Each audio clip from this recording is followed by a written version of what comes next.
yang mana telah terjadi transaksi pada M-Banking milik korban tanpa sepengetahuan dari korban. Untuk pelaku 3 orang dengan inisial EC, usia 28 tahun, pelajar.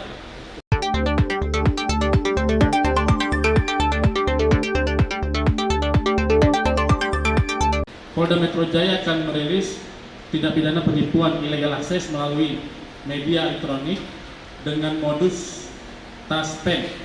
Ya, pengungkapan ini dilakukan oleh jajaran Direktorat Siber Polda Metro Jaya, dan rilis ini juga inisiatif dari Polri, yang mana ini membuktikan bahwa Polda Metro Jaya serius dalam melindungi, mengayomi, melayani masyarakat agar jangan sampai terjadi kembali tindak pidana serupa seperti ini, karena kebetulan korban adalah pensiunan, ya, korban merupakan seorang pensiunan.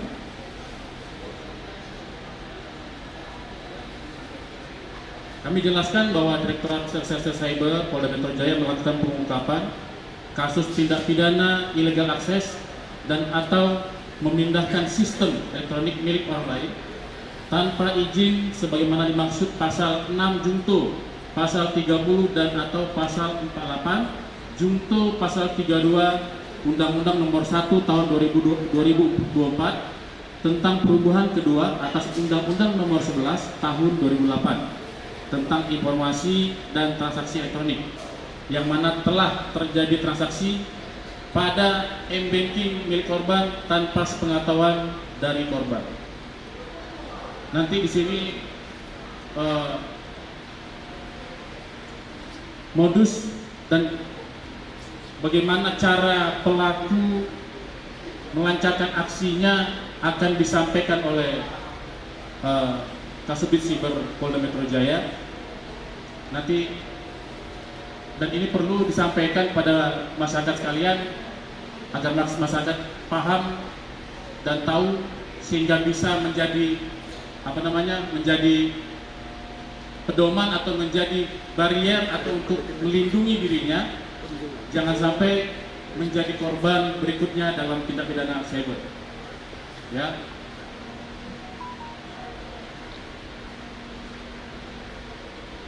Untuk pelaku 3 orang dengan inisial EC, usia 28 tahun, pelajar, ini seorang laki-laki, kemudian IP 35 tahun, pekerjaan ibu rumah tangga, dan satu lagi AM, status DPO. Sudah kita tetapkan DPO dan sudah dikeluarkan surat DPO-nya. Pelaku berusia 29 tahun dan seorang pelajar atau mahasiswa, dan yang bersangkutan saat ini berada di luar negeri, yaitu di Kamboja. Saya jelaskan kronologis kejadian, di mana pelapor selaku korban menerangkan bahwa korban dihubungi oleh terlapor melalui WhatsApp dengan nomor 087821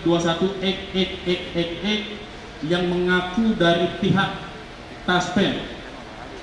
Pelaku kemudian menginformasikan bahwa ada pembaruan data yang mengharuskan korban wajib mengisi data rekening di sebuah link yang dikirimkan oleh pelaku. Jadi pelaku mengirimkan aplikasi APK kepada korban. Ya. Karena percaya korban mengikuti semua arahan pelaku untuk mengisi data sesuai formulir fingerprint, foto, video selfie, serta diminta untuk mentransfer uang materai sebesar Rp10.000. Setelah korban mengisi semua data yang diperintahkan oleh pelaku, korban mendapatkan notifikasi telah terjadi beberapa transaksi transfer pada rekening salah satu bank BUMN dan salah satu bank swasta milik korban dengan jumlah keseluruhan total kerugian sebesar 304 juta rupiah. Dan sudah dilakukan penangkapan untuk tersangka dengan inisial EC, dilakukan penangkapan di Cipayung, Ciputat, Tangerang Selatan. Kemudian untuk saudari IP itu dilakukan penangkapan di Kampung Jambo, Desa Jabong, Kecamatan Pagaden, Subang, Jawa Barat. Dan selanjutnya untuk modus dan untuk bagaimana kronologi bisa terungkap ya perkara ini, kami serahkan pada Direktorat Cyber Polda Metro Jaya. Silakan kembali.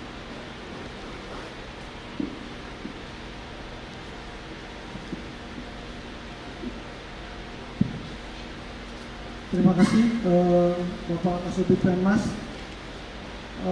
Kami melakukan pengungkapan perkara terkait dengan kejahatan cyber dengan jenis tindak pidana itu adalah penipuan online dengan modus operandi melakukan penipuan terhadap nasabah PT Taspen, di mana kegiatan yang dilakukan oleh pelaku diantaranya pertama melakukan social engineering terhadap calon korban, kemudian yang kedua setelah berhasil menguasai korban kemudian melakukan manipulasi terhadap informasi maupun data. Setelah memperoleh informasi atau data, kemudian melakukan pembelian atau menyarankan untuk melakukan pembelian materai. Ini modus-modus yang kita hadapi terkait dengan modus operandi PT Taspen. Ada dari hasil koordinasi dengan PT Taspen, kami koordinasi dengan sangat erat dengan PT Taspen untuk dapat menangkap pelakunya, terutama terkait dengan data-data korban dan akses yang dilakukan oleh korban, sehingga kita bisa memisahkan mana akses yang dilakukan oleh pelaku dan mana akses yang dilakukan oleh korban. Kemudian berdasarkan data-data tersebut, maka kami melakukan penyelidikan dan analisa, sehingga kami bisa menyimpulkan bahwa modus operandi ini itu adalah modus operandi yang melibatkan kejahatan internasional. Rata-rata memang kejahatan cyber itu pasti akan borderless. Korbannya bisa berada, pelakunya bisa berada di mana saja, dan korbannya bisa siapa saja. Sehingga dalam melakukan analisa, dalam melakukan penyelidikan, itu kita membutuhkan waktu yang cukup lama dan analisa yang perlu mendetail, sehingga pada saat kami melakukan pencarian terhadap pelaku, kita bisa menemukan pelakunya. Kemudian terkait dengan kejahatan modus ini,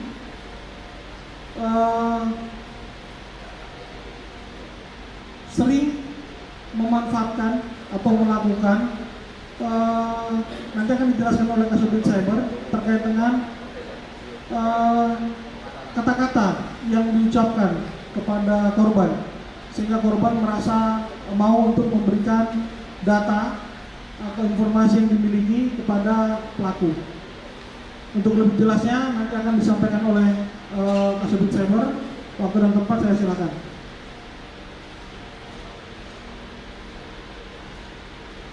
Baik, Muhyiddin, kami lanjutkan.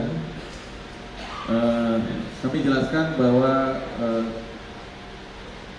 terhadap perkara ini kita sudah melakukan penangkapan terhadap 2 orang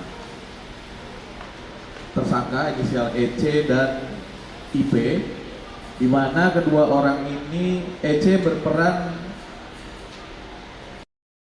sebagai admin yang melakukan registrasi akun WhatsApp dengan cara menerima OTP melalui SMS, kemudian memberikan dan mengirimkan kepada pelaku utama yang berada di luar negeri, di negara Kamboja.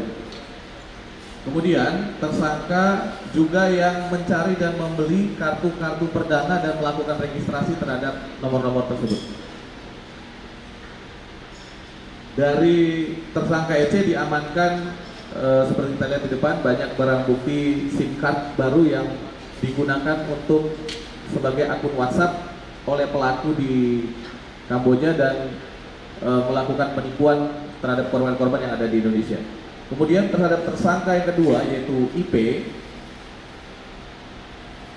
perannya adalah merupakan admin yang bertugas sebagai bendahara yang melakukan penggajian atau pembayaran fee terhadap pekerja-pekerja yang melakukan scam, dan juga kepada tersangka EC sebagai admin yang menyiapkan registrasi akun nomor HP di WhatsApp. Dan juga IP ini adalah tersangka yang sebelumnya adalah sebagai penterjemah. Jadi mastermind-nya ini dari data yang kita sudah dapat, pelakunya adalah warga negara asing yang memang bekerja dan beroperasi di luar negeri. Jadi dia sebagai admin dan juga sebagai penterjemah dari pelaku utama. Jadi pekerja yang melakukan scam adalah orang Indonesia yang bekerja ke Kamboja dan dibantu untuk menerjemahkannya oleh pelaku IP. Dari pelaku IP kita mendapatkan barang bukti handphone dan banyak juga dokumen-dokumen elektronik yang ada di dalam handphonenya yang merupakan data-data korban yang pernah dilakukan sebagai korban penipuan yang dilakukan oleh kelompok sindikat penipuan yang ada di Kamboja. Kemudian juga kita menetapkan satu orang tersangka inisial AM, merupakan warga negara Indonesia juga, yang saat ini diduga berada di Kamboja juga, yang perannya adalah melakukan perekrutan juga terhadap warga negara Indonesia yang mau bekerja di Kamboja. Dan terhadap DPO ini, tersangka AM adalah juga memberikan perintah kepada IP tadi untuk memberikan pembayaran terhadap para pekerja yang sudah direkrut. Yang perlu kami tekankan di sini dalam modus operandi yang mengatasnamakan PT Taspen, hampir keseluruhan dari data korban, kurang lebih 100 korban, adalah merupakan pensiunan pegawai negeri sipil. Saya ulangi, korban-korban mayoritas adalah pensiunan pegawai negeri sipil yang umurnya sudah di atas kurang lebih 60 tahun, sehingga sangat mudah bagi pelaku untuk memanipulatif atau menipu korban ini untuk bisa mengakses handphone ataupun informasi yang ada di dalam handphone para korban. Saya akan jelaskan bagaimana cara pelaku menghubungi korban. Ini ilustrasi yang real nyata, bagaimana pelaku itu menghubungi korbannya. Saya akan bacakan. Pelaku di awal akan menyapa korban. Dalam kasus ini dia akan mengatakan, "Halo, selamat pagi, siang, sore. Apakah benar saya terhubung dengan Ibu RY?" Nama korban disebutkan. Kemudian juga pelaku mengatakan, "Kami dari petugas PT Taspen Persero. Di sini kami ingin melakukan konfirmasi terkait data ibu atau bapak yang berada di sistem kami. Kami ingin meng-cross-check kembali apakah data yang ada sudah diperbarui agar pencairan tunjangan pensiun ibu atau bapak tidak bermasalah di kemudian hari." Jadi ini kata-kata yang selalu disampaikan kepada korban. Kemudian juga dia akan menanyakan apakah nomor ibu atau bapak sekarang saat ini terhubung dengan WhatsApp. Jika memang benar, maka kami akan mengirimkan data yang ada di sistem kami kepada ibu. Itu berupa data PDF yang isinya adalah identitas daripada korban, dan juga dilampirkan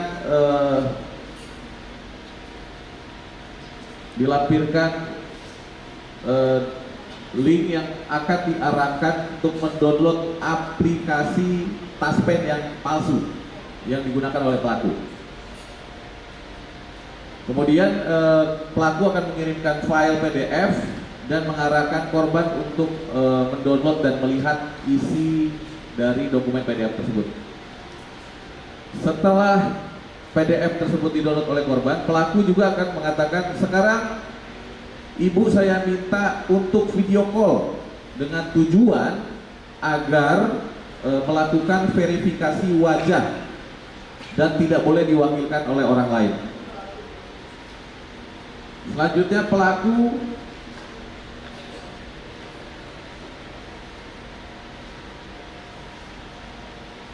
akan meminta untuk berbagi layar. Di dalam aplikasi WhatsApp itu ada menu untuk berbagi layar dengan alasan untuk memudahkan proses verifikasi yang dilakukan oleh mereka. Setelah video call tersebut sudah dilaksanakan, juga pelaku akan mengarahkan kepada korban untuk mendownload aplikasi Taspen yang diakui oleh pihak petugas adalah aplikasi resmi dari Taspen. Setelah aplikasi Taspen tersebut didownload, kemudian pelaku juga mengarahkan agar korban masuk ke dalam menu pengaturan di dalam handphone dan mengizinkan aplikasi Taspen tersebut untuk mengakses semua fitur yang ada di dalam handphone.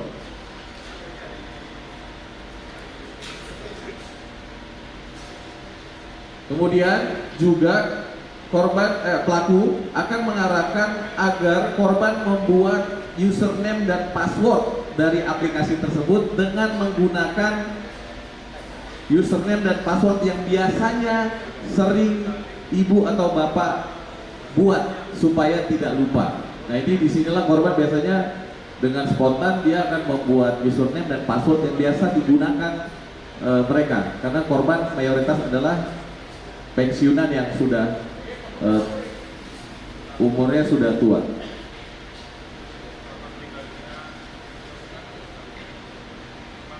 Kemudian juga pelaku di dalam aplikasinya akan mengirimkan notifikasi dengan tulisan sekarang aktif setelah korban mengklik menu di dalam aplikasi tersebut, maka pelaku sudah bisa mengakses semua fitur yang ada di dalam handphone milik korban.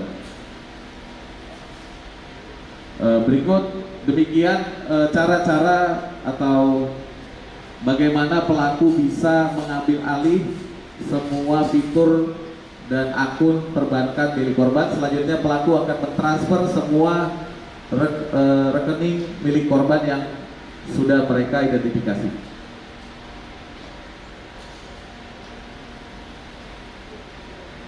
Untuk terhadap tersangka-tersangka lain, kami Subdit Cyber Direktorat Cyber Polda Metro Jaya akan terus melakukan penyelidikan dan pendalaman, dan akan terus mendalami dan bekerja sama dengan instansi terkait guna bisa mengungkap sampai kepada pelaku utama yang ada di luar negeri. Demikian, terima kasih.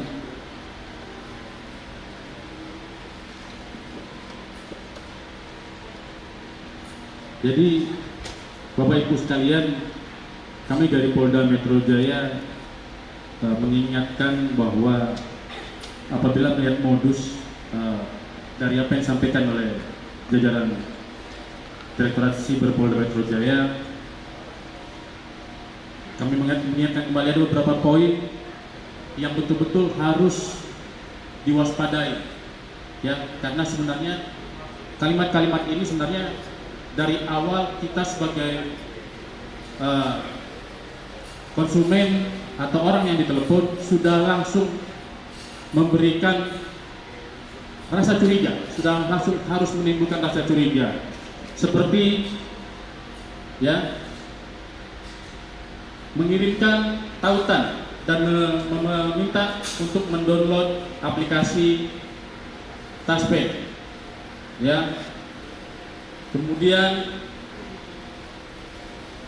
ada juga permintaan untuk mengklik izinkan semua aplikasi Taspen untuk mendapatkan izin pengelolaan dari sumber yang tidak dikenal. Kan ada di dalam aplikasi di handphone itu untuk mengizinkan sumber aplikasi yang sumber tidak dikenal. Kemudian ini yang harus betul-betul dicermati, mengisi username, membuat username dan password baru. Kalimatnya selanjutnya yang harus betul-betul diwaspadai, yang seharusnya menanam rasa curiga adalah disarankan kepada ibu membuat username dan password yang biasanya sering ibu gunakan agar ibu tidak lupa di kemudian hari. Dan nah ini yang selanjutnya yang harus betul-betul waspadai, bahwa korban diminta kerjasama untuk handphone jangan terkunci, jangan disentuh, dan jangan sampai layarnya mati.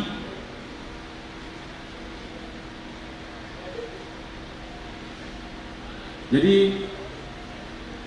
di Polda Metro Jaya selalu mengingatkan, Bapak Kapolda Metro Jaya selalu mengingatkan bahwa satu, jika menerima pesan SMS atau WA yang tidak dikenal agar menerapkan kehati-hatian. Kemudian selalu mengkonfirmasi kepada situs yang resmi atau mengecek kembali kepada situs yang resmi atau yang lebih legitimate. Ketiga, tidak terpancing untuk memberikan uang kepada orang yang tidak dikenal. Mengirimkan uang kepada orang yang tidak dikenal atau rekening yang tidak dikenal. Keempat, jangan memberikan kode OTP kepada orang yang tidak dikenal atau pada pihak siapapun, karena kode OTP itu hanya untuk diketahui diri sendiri. Nah, pada saat ini hadir juga Direktur Pendidikan dari Direktur Pendidikan Digital dari Kementerian Kopiji, Ibu Irwati. Kami berikan waktu untuk memberikan beberapa statement pada masyarakat Polda Metro Jaya. Terima kasih, kawan-kawan. Mungkin kami di sini kembali lagi mengingatkan seperti yang tadi telah disampaikan oleh Bapak Kasubdit Penmas Polda Metro Jaya. Kejadian seperti ini sebenarnya cukup banyak dengan modus-modus yang serupa, dan mungkin bukan hanya terjadi kepada para pensiunan Taspen, tapi dapat terjadi juga kepada seluruh masyarakat. Mereka pelaku kejahatan di ruang siber sudah sedemikian terorganisir, bahkan tadi disampaikan diduga dikoordinir dari luar negeri. Dan masyarakat kami himbau lagi untuk selalu menjaga data pribadinya, tidak memberikan ke sembarang orang, masuk tadi ada password dan sebagainya. Tetap selalu waspada.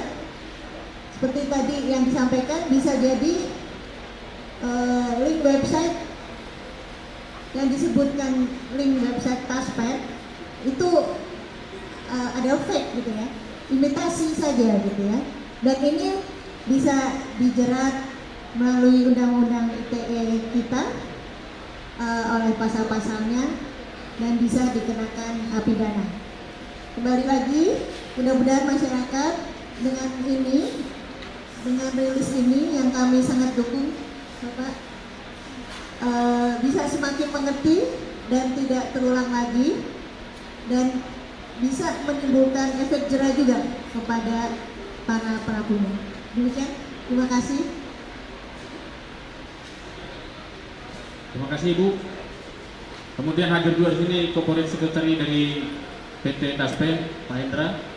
Mungkin ada yang mau disampaikan kepada masyarakat. Terima kasih. Pertama-tama kami mengucapkan terima kasih dan apresiasi yang sangat besar kepada jajaran Polda Metro karena dapat mengungkap tersangka penipuan yang mengatasnamakan Taspen. Dan ini kejadian cukup banyak di Taspen. Setiap laporan dari para peserta pensiun kami langsung tindak lanjuti, Pak. Kami membuat tim, kemudian bekerja sama juga dengan Bareskrim, Komduji, kemudian BSSE, dan kita selalu mengedukasi para peserta kami, pensiunan dan ASN melalui TVC, kemudian flyer dan sosialisasi atau pemberitaan di media cetak. Dan kami mempunyai kampanye tahan itu untuk memastikan bahwa tidak terburu-buru dalam menerima informasi. Kemudian pastikan tolong untuk menghubungi kanal resmi kami untuk memastikan bahwa informasi itu adalah benar, dan laporkan apabila terjadi informasi yang memang tidak benar, laporkan kepada kami atau kepada pihak yang berwenang. Jadi kampanye tahan, pastikan dan laporkan itu selalu kami gaungkan, dan semoga ini menjadi budaya di masyarakat setiap menerima informasi-informasi yang meragukan. Dan harapannya dengan adanya press conference seperti ini, diamankannya tersangka penipuan yang mengatasnamakan Taspen, ini menjadi efek jerah ke depannya bagi para calon-calon penipu, karena semua penipuan tersebut akan ditindaklanjuti secara hukum. Mungkin itu aja, terima kasih.